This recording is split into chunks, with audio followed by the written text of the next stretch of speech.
was the museum used in Ghostbusters 2. But besides that, it was originally the customs house for Alexander Hamilton, one of our founding fathers of this country, and I'm going to be talking about Alexander Hamilton a lot on this tour. But this building now is a museum. It's free, one of another great free events in New York City. It is in the Beaux Arts style of architecture, which many of the buildings in this area are. And you can see that there's 4 large statues sitting right behind me. These are allegories of the 4 continents: Africa, Asia, Europe, and America. Sorry, Australia, we weren't doing trade with you when these monuments were put up. The heads right above the windows represent all the nationalities in the world, and they go all the way around the whole building. Above those are statues on the very top, and those represent all the great seafaring nations in the world. And an interesting fact is that after World War II, the one that had Germany, they just sketched that Germany out and put Belgium on top of it. Now, on top of all of that, the one who guards the whole building is the statue of Mercury. Not Freddie Mercury, but Mercury, the god of commerce. Now, Mercury sits there, but Mercury also has a place in another very famous building in New York City, Grand Central Station. There he sits with Minerva and Hercules. So now this whole area is called Bowling Green. So I told you that we're going to go see a bowl, but this bowl is so famous that a lot of people are around it. So I'm going to tell you about this bowl right here, so when we get to it, you can just take a quick photo out, rub it for good luck, and then we'll move on.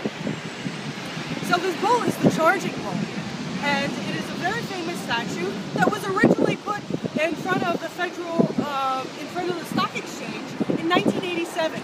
That was the year that we had one of our famous stock market crashes, and it was put there by sculptor Arturo Di Moca to represent the bullish strength of the New York people.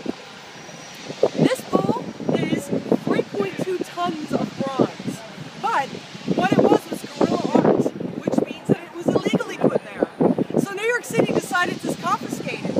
How they confiscated a 3.2-ton bowl is a mystery to me, but they did, and the people had such outcry for it, they put it back, and they put it back right over here in Bowling Green. It has become such an iconic symbol of New York City. It has been in many movies, and you supposedly rub it for good luck. There's always a crowd around it.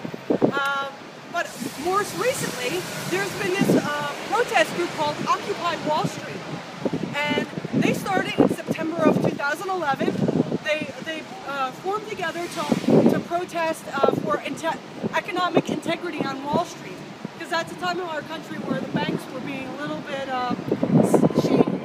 But so they came together, and their slogan was, "We are the 99%." Their motto was a picture of that big famous Charging Bowl with a ballerina on top. So let's go take a look at this bowl. But on the way there, I want you to notice this fence we're going to walk by, because this fence has been there since the American Revolution. And historians believe that on top of this fence there was grounds, and they were all sawed down by the Americans when the Revolution was happening against the English.